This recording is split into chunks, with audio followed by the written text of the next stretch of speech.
Don't worry, it's not a ghost, it's not real. It's not real, it's just me, your friendly neighborhood tutorial guy.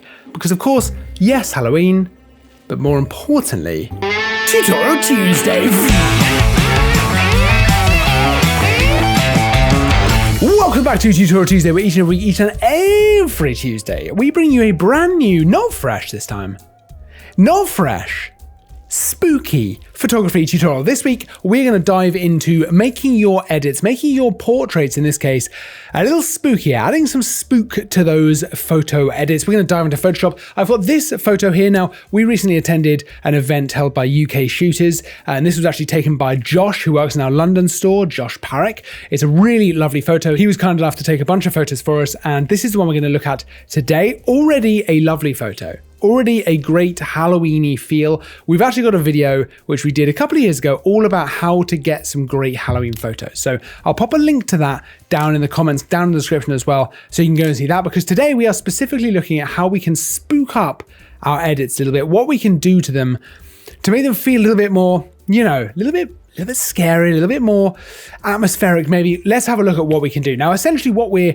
probably trying to do here is a little bit of storytelling through the edit. We're trying to recreate some atmosphere, and a lot of what we're going to be doing with that is through light and shadow, and a little bit with color grading as well. And in this case, we're going to look at where the light sources are. So we've got the candle here, and how we can kind of make that a more central part of the image. Right now, the image is a little bit brighter than perhaps we're going to end up with, because we want to really play around with this. So let's just dive in. Let's see where we're going to get to. Now, the first thing I'm going to do is come in and actually crop this image down a little bit. I'm going to get rid of that kind of upper part. We're just going to go for something like this. You know, the rule of thirds is useful for this kind of thing, because we can pop this top line just right over high there. It also works really well because we probably don't need that top bit there for this photo. So there we go. That looks really good. I'm a really big fan of this photo just in general. Now, the next thing I'm going to do immediately is actually go ahead and put on a curves adjustment. So we've just got new adjustment layer and curves. And what I'm going to do is bring down the kind of shadow part. So I've added a point there in the shadows. I'm going to bring that down a little bit. And then what we're actually going to do with this, with the layer mask on the curves actual layer, we're going to hit Control I. That's going to turn that layer mask all black. Now, we've got a full video about layer mask, but essentially what that's going to do is hide this layer completely. Anything that's black on the layer will be hidden. Anything that's white will be revealed. And as you can see, this is all black. Now we're going to get a paintbrush. I'm going to press X to create white as my kind of primary color here. Nice sort of reasonably big paintbrush here, and I can paint on white. And as you can see, when I do that, we're going to be painting on this kind of darkened shadow. So I'm just going to paint it around kind of where I want to darken a bit of this photo up. Now, what I'm going to be doing here is trying to make it so that this candle is illuminating more of the scene. So I'm going to darken where I feel there would naturally be shadows in the scene. We're going to go for some of that. And then I can even go in after the fact and actually adjust this curves layer, maybe even more so, maybe something like that. Let's go ahead and go for another exposure layer as well. Let's actually bring that exposure down just a touch. Let's go for another one, exposure. Let's bring the exposure up. Now, I know you're thinking, what a waste of time. One exposure layer to bring the exposure down, one exposure layer to bring the exposure up. Well, don't worry, we're not quite finished, because what we're going to do with this second exposure layer, where we're actually increasing the exposure, again, we're going to select that layer mask, Control I, and then with a white paintbrush, I'm just going to paint kind of around this candle and onto our model's face here. We want that light to be spilling kind of onto her there, but without necessarily illuminating too much of the surroundings. So I'm just going to try and paint over the bits that I think it would actually naturally hit. I think that looks pretty good. And in fact, we can go one step further. Let's actually go for a photo filter. A nice warm photo filter. I'm going to increase the density of it. We can actually change the color as well. Let's try something like a little bit more orange. Let's try something like that. Hit OK. And again, we're going to press Control I on the layer mask, and then with white selected, I'm just going to paint that on around the candle here. Lovely.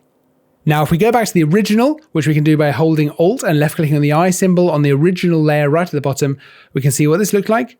and where we've got to so far. So we've already made a pretty big difference in terms of the feel of the lighting of this scene. I might even brighten her face just a little bit more. I might go curves layer and I might up it a little bit. We want that black layer mask. And then with white selected, I'm just going to paint like so, just like that. And then maybe even bring that overall exposure down just a touch more. Now, okay, let's look at the before and after. So this is where we started. This is where we've got to. So a very sort of atmospheric feel to this so far. Next thing I want to do is start color grading a little bit. So we're going to go ahead and do another adjustment layer. Let's go color lookup.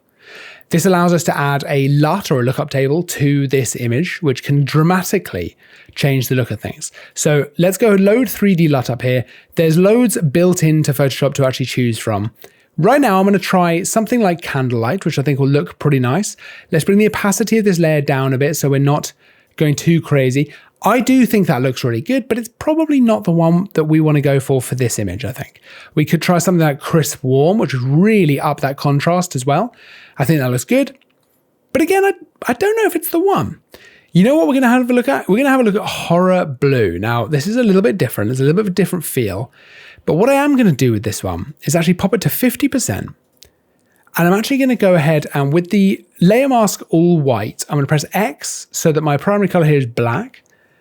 And I'm going to paint on black where I don't want this particular color grading to be taking effect. So that will be over the candle here.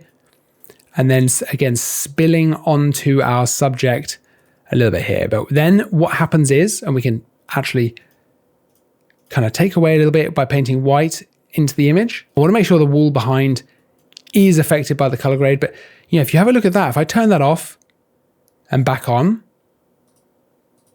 that's starting to give it a little bit of a spooky feel. You could then play around with the opacity. Maybe you don't want it so intense. That's giving it a pretty spooky feel. I'm pretty pleased with that. That looks really good. We can then go in and do another color lookup.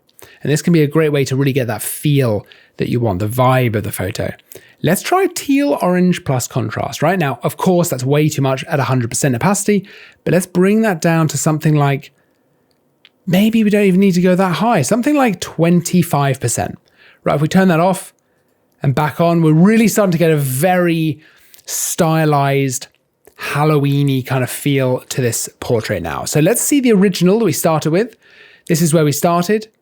And then this is where we've taken it. We've really emphasized the light on our model's face here, coming from that candle. It feels like that candle is really illuminating the scene, illuminating her. We've got a lot of darkness, but because it was shot brighter, there's still detail back there, which is great. You can still see detail on her hair, all that kind of stuff.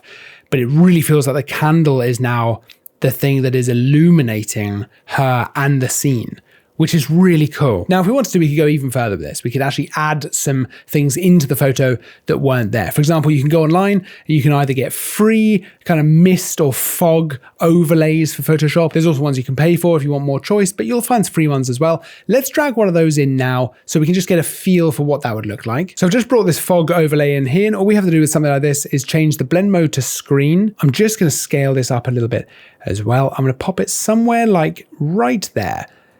And I know you're thinking, that looks terrible, but we're not quite done with this because what I'm going to do is actually turn that layer off for a second. I'm going to select the bottom layer.